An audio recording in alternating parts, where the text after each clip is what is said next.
So next is in some appropriate units,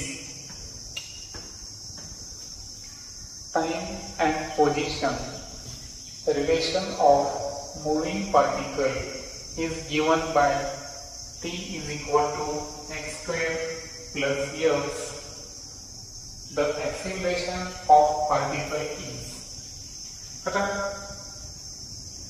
एक appropriate units मध्ये time आणि position जे आहे त्याचे रिलेशनशिप दिला आपल्याला, जो की पार्टिकल मूव्हिंग कंडिशन मध्ये आहे आणि ती कंडिशन दिलेली आपल्याला t is equal to x square plus x आणि त्यानंतर आपल्याला पार्टिकलचं ऍक्सेलरेशन काढायचं आहे. आता एक बेसिक गोष्टी आपण ते लक्षात घेऊ की जेव्हा आपण डिस्प्लेसमेंट आहे त्याला with respect to time differentiate करू तर अशा वेळेस वेलोसिटी निघते आणि वेलोसिटीला जर with respect to time differentiate केलं तर यावेळेस ऍक्सेलरेशन कॅल्क्युलेट करतो. परंतु जर वेलोसिटी ही जी आहे ही फंक्शन ऑफ डिस्प्लेसमेंट असेल किंवा पोझिशन असेल तर अशा वेळेस मात्र आपल्याला माहित आहे की ऍक्सेलरेशनचा जे फॉर्म्युला आहे तर तो आपण कसा घेतो की जनरली dv अपॉन dt न घेता आपण काय करतो dx न मल्टिप्लाय पण करतो आणि dx न डिवाइड पण करतो आणि यावरून जे फॉर्म्युला तयार होतो ते आहे v dv इंटू dx. तर हा आपला ऍक्सेलरेशनचा फॉर्म्युला केव्हा वापरू आपण जेव्हा velocity is function of x, ते फंक्शन ऑफ टाइम असेल तर ऍक्सेलरेशनचा हा फॉर्म्युला असेल. ओके, आता प्रॉब्लेम कडे आल्यानंतर इथे जर पाहिलं आपण तर आपल्याला t is equal to x square plus x दिलं. आता याला आपण काय करू डिफरन्शिएट करून घेऊ. आता टाइमला आपण पोझिशन नुसार डिफरन्शिएट करू. So dt upon dx is equal to x square plus x.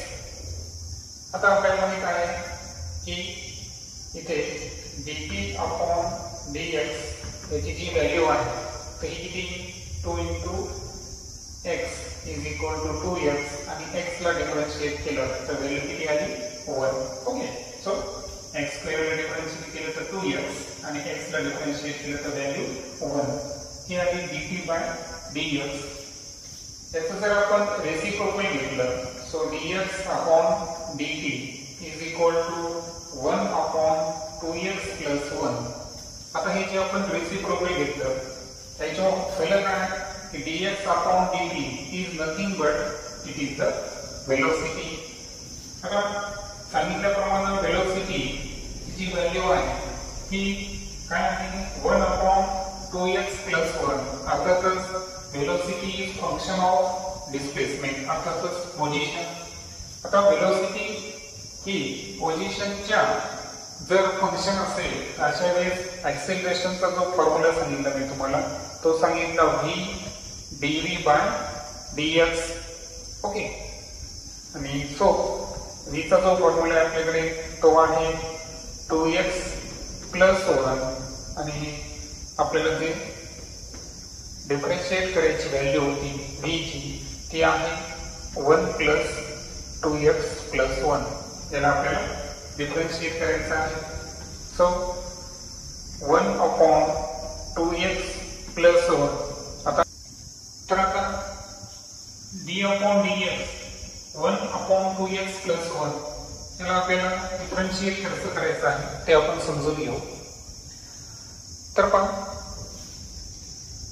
d upon dx in bracket 1 upon 2x plus 1 याचा अर्थ काय झाला की d upon dx is equal to 2x plus 1 raise to minus. तो त्याचा inverse आहे आपण अंशामध्ये घेतला.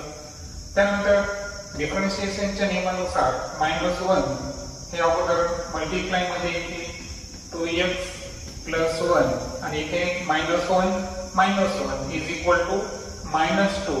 मात्र पुन्हा एकदा आपल्याला ज्याला रिडिफरन्शिएट करायचं आहे ते आहे 2x + 1 ओनली एवढं असेल. आता यामध्ये काय होईल की -1 2x + 1 -2. आता 2x ला डिफरन्शिएट केलं तर व्हॅल्यू येईल 2. 1 ला डिफरन्शिएट केलं व्हॅल्यू येईल 0. So 2 × -1 is equal to -2. 2x + 1 याचा घातांक -2 लिहितो मी आणि यालाच आपल्याला -2 अपॉन हे -2 मुळे हे 2x + 1 जे आहे हे -2 स्क्वेअरच्या ऐवजी आपण प्लस स्क्वेअर हे डिनोमिनेटर मध्ये लिहू शकतो. सो फायनली 1/2x + 1 याची जी व्हॅल्यू आली आफ्टर डिफरन्शिएशन ही आहे -2/2x + 1 होल स्क्वेअर आणि that's why.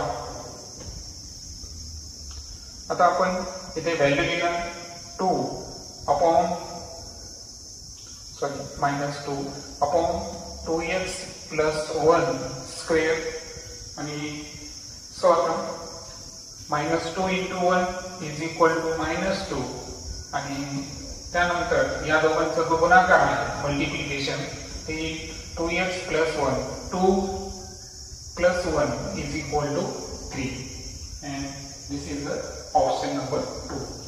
So option number 2 is the correct answer. Okay.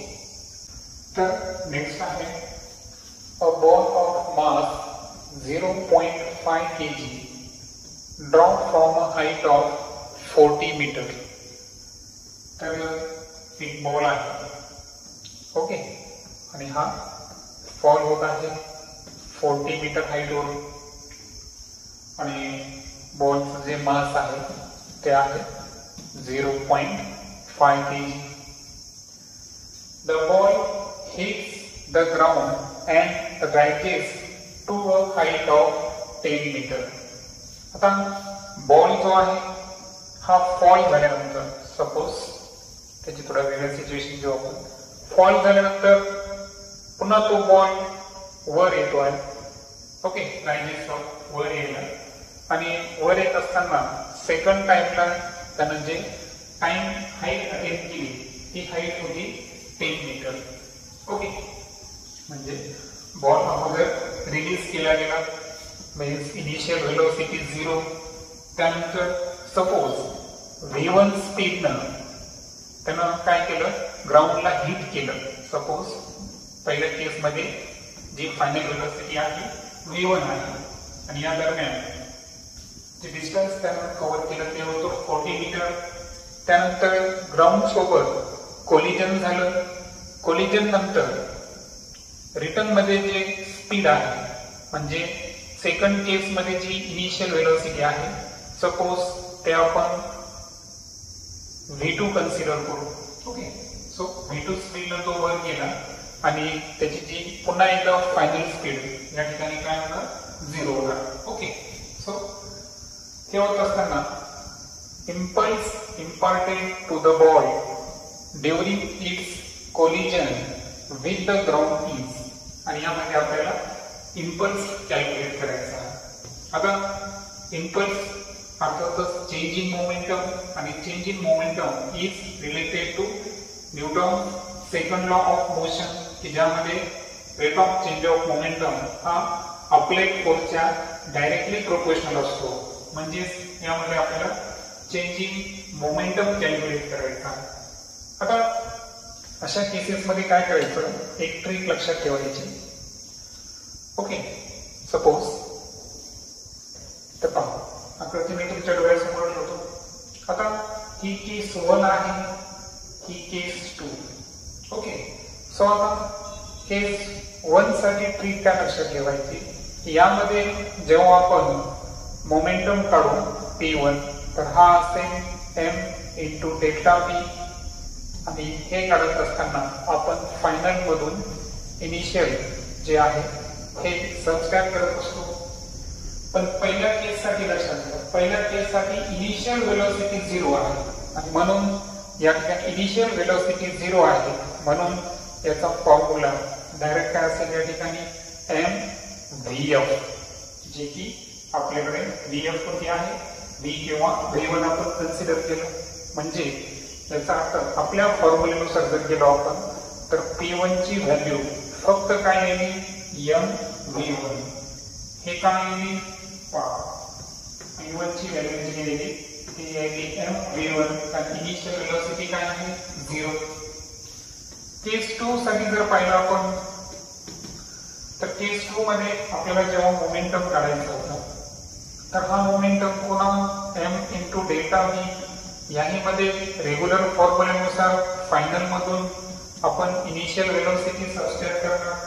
पण सेकंड केस साठी जर पाहिलं आपण तर फायनल वेलोसिटी 0 आहे आणि इनिशियल वेलोसिटी जी आहे तर ती आपण v2 कन्सिडर करणार. ओके, सो या केस मध्ये जर पाहिलं आपण तर फायनल 0 आहे म्हणजे याचा फॉर्म्युला असेल minus m into v. Initial velocity आपण v2 कन्सिडर केलं, सो फॉर्म्युला काय झाला v2. सो p2 ची जी व्हॅल्यू आली आपल्याकडे ती आली मायनस m v2. ओके, हे लक्षात आलं तुमच्या. ठीक आहे, आता v1 आपण या केसमध्ये आणि या केसमध्ये v2 वेलोसिटी कन्सिडर केली. आता एक लक्षात ठेवायचं की आपल्याला दिलेला डाटा जो आहे तर त्यामध्ये आपल्याला मास दिलेला पहिल्या केससाठी 0.5 kg.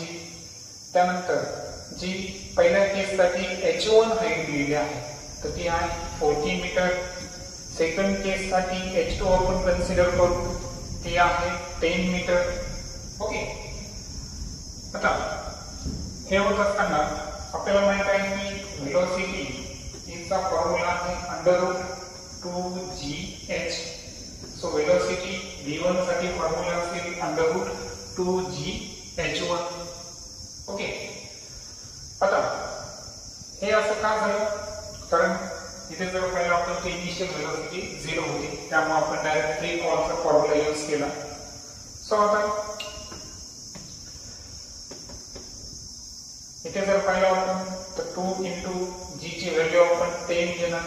ओके, आणि त्यानंतर हे 40 इज इक्वल टू जर पाहिलं आपण तर 20 into 40 is equal to 800. Okay, तर ही झाली वेलोसिटी. अर्थातच ही आहे 20 इंटू 2 √2 कारण आपल्याला 400 इंटू 2 आलं असतं आणि सर्चनुसार 20 √2 मीटर पर सेकंड स्क्वेअर ही झाली व्हॅल्यू v1 ची. आता v2 च्या केस संदर्भात जर आपण विचार केला, ओके, सो v2 चा फॉर्म्युला असेल √2gh2 आणि या केस मध्ये जर v2 ची व्हॅल्यू आपण फाइंड केली सो 2 इंटू मायनस 10 इंटू किती आहे आपल्याकडे 10 इज इक्वल टू, आता हे मायनस प्लस आपण व्हॅल्यू प्लस मध्ये घेऊ शकतो. सो 20 इंटू 200 घ्यायला आणि अर्थातच ते 10 √2 मीटर पर सेकंड अशी व्हॅल्यू आपल्याला कॅल्क्युलेट करायचं आहे चेंजिंग मोमेंटम. ओके, सो या केसमध्ये चेंजिंग मोमेंटम करताना एक लक्षात घ्या की वेलोसिटी v1 आणि v2 यामध्ये v1 ची व्हॅल्यू जास्त आहे आणि त्यामुळे मोमेंटम जो आहे फर्स्ट केस मध्ये जास्त होता, सेकंड केस मध्ये कमी आहे. सो चेंजिंग मोमेंटमचा फॉर्म्युला असेल p1 minus p2. Okay, so p1 चा जो फॉर्म्युला आहे तो आहे mv1 मायनस p2 चा फॉर्म्युला आहे मायनस v2. आणि सो या केस मध्ये m मायनस मायनस प्लस होऊन जाईल. m कॉमन जर काढला तर v1 प्लस v2. मग लक्षात ठेवायचं ही ट्रिक आहे की एखादा बॉल जर आपण रिलीज केला असेल आणि त्यानंतर विशिष्ट हाईट नंतर तो राइज अप होत असेल आणि अशा वेळेस जर आपल्याला इम्पल्स करायचा असेल अर्थात चेंजिंग मोमेंटम तर त्याचा थेट फॉर्म्युला तुम्ही लक्षात घ्या की m in bracket v1 plus v2. तर यानं काय होईल की V1 ग्राउंडला हिट करताना स्पीड, V2 कारण इथं दोन स्पीड दिले आहे पहा आपल्याला इथे लक्षात 40 मीटर आणि सेकंड मध्ये तो किती हिटला गेला 3 मीटर म्हणजे दोन डिस्टन्स दिले आहे. दोन्ही डिस्टन्स साठी मी तुम्हाला सांगितलं पहिल्याची फायनल वेलोसिटी V1 कन्सिडर करा, दुसऱ्याची इनिशियल वेलोसिटी V2 कन्सिडर करा. ओके आणि त्यावरून हा फॉर्म्युला ऑब्टेन केला तर पहा मास किती आपल्याकडे 0.5 इन ब्रॅकेट काही 20 √2 plus 10 √2 okay is equal to as we know is 0.5 multiplied by 20 plus 10 is equal to 30 √2 is equal to 15 √2 आणि √2 ची व्हॅल्यू जर आपण पुट अप केली 1.414 तर आन्सर येईल 21 Newton second which is the option number 1. So overall thing काय होती की बॉलचं रिलीज झालेला आहे त्यानंतर फर्स्ट याच्यामध्ये तो x डिस्टन्स म्हणजे जसं की आता 40 डिस्टन्स आपण h1 कन्सिडर केलं होतं h1 डिस्टन्स कव्हर करत असेल. त्यानंतर रायजेस होताना म्हणजे पुन्हा एकदा उभा राहणार तो h2 डिस्टन्स या ठिकाणी मेंटेन करायला. या केसमध्ये h1 हे h2 पेक्षा नेहमी या ठिकाणी ग्रेटर असणार आणि अशा केसेसमध्ये जो इम्पल्स इम्पार्ट झालेला आहे त्याचा थेट फॉर्म्युला तुम्ही लक्षात ठेवायचा delta P is equal to m in bracket V1 plus V2 before collision जी स्पीड होती ती होती V1 आणि आफ्टर कोलिजन जी स्पीड जेव्हा मोबाईल h2 हाईट पर्यंत गेला त्याला आपण जर V2 कन्सिडर केलं तर डायरेक्ट या फॉर्म्युल्याच्या सहाय्याने आपण आन्सर कॅल्क्युलेट करू शकतो. Okay next question is velocity time plot of motion of a body is shown below. तर आपल्याला एक्स ऍक्सिसला वेलोसिटी दाखवलेली आहे जी मीटर पर सेकंड स्क्वेअर मध्ये आहे सॉरी y ऍक्सिसला आणि x ऍक्सिसला आपल्याला टाइम दाखवलेला आहे सेकंड मध्ये. So this velocity time curve. आता या वेलोसिटी मध्ये जर पाहिलं आपण तर फर्स्ट केस मध्ये वेलोसिटी ही इन्क्रीज होत गेलेली आहे विथ रिस्पेक्ट टू टाइम. त्यानंतर काही काळासाठी वेलोसिटी जी आहे ही कॉन्स्टंट आहे आणि त्यानंतर वेलोसिटी जी आहे ही डिक्रीज होत गेलेली आहे. सो फर्स्ट केस जी आहे तर यामध्ये वेलोसिटी काय झालेली आहे इन्क्रीज सायमल्टेनियसली इन्क्रीज. त्यानंतर जे सेकंड केस आहे त्यामध्ये वेलोसिटी ही कॉन्स्टंट होती आणि थर्ड केस मध्ये जी वेलोसिटी आहे ही डिक्रीज झालेली आहे. ओके आता हे झालं वेलोसिटी टाइम संदर्भात. पण आपल्याला विचारलं काय की find acceleration time graph best suit for this motion. म्हणजे या मोशन साठी या चार पैकी कोणता ग्राफ आहे जो बेस्ट सूट होतो. तर फिगर कडे न बघता आपण कंडिशन नुसार जाऊ. आता यामध्ये जर मी एक्सिलरेशन टाइम ग्राफ काढण्याचा जर प्रयत्न केला ओके तर सुरुवातीला जर पाहिलं आपण तर वेलोसिटी इन्क्रीज होत आहे. वेलोसिटी इन्क्रीज होत आहे याचा अर्थ एक्सिलरेशन हे पॉझिटिव्ह आहे अँड दॅट्स व्हाय जो पहिला ट्रेंड राहील तर तो डेफिनेटली असावे.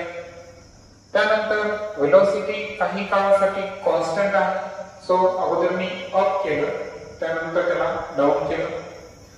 त्यानंतर वेलोसिटी कॉन्स्टंट असेल तर एक्सिलरेशन 0 आहे त्यामुळे काही काळासाठी यामध्ये गॅप आहे.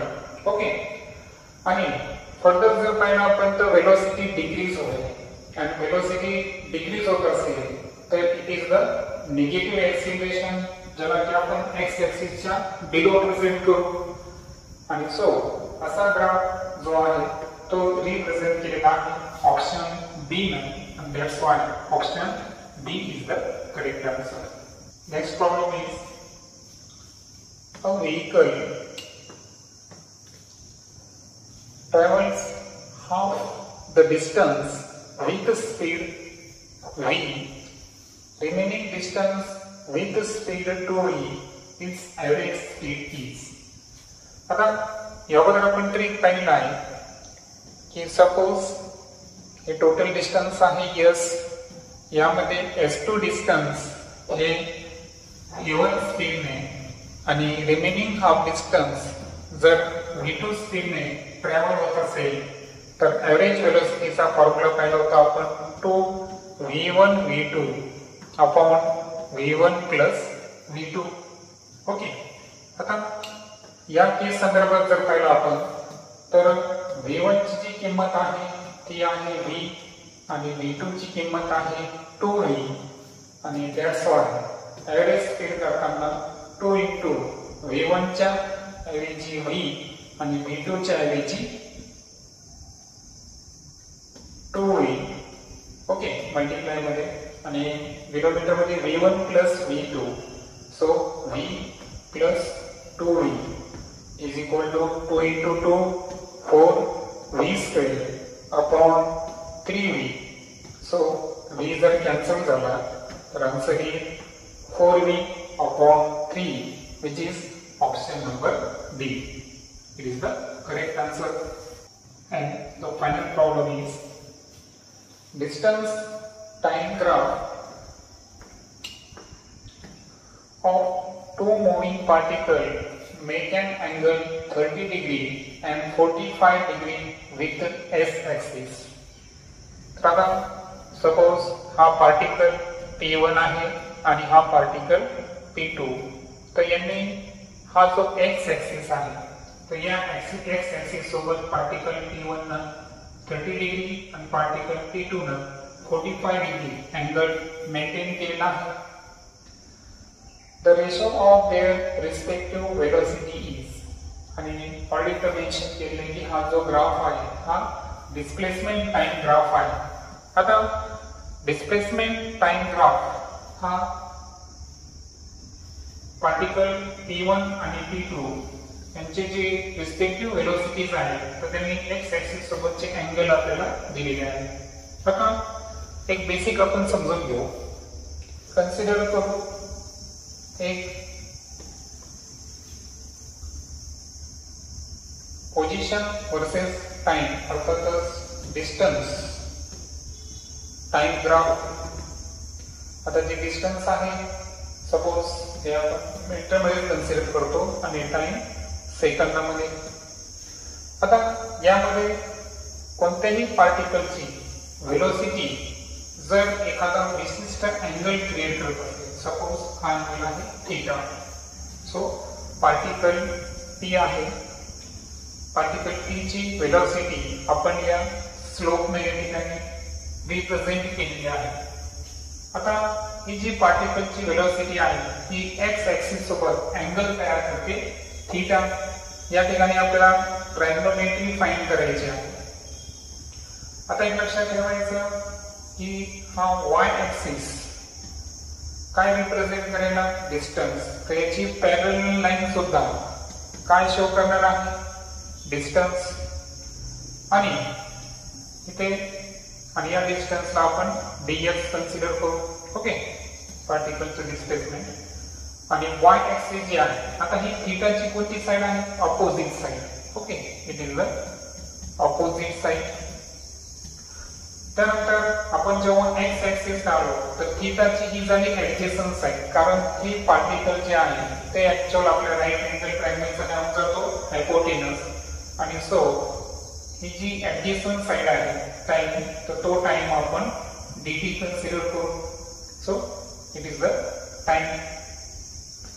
आता ही आहे ऍडजसंट साइड.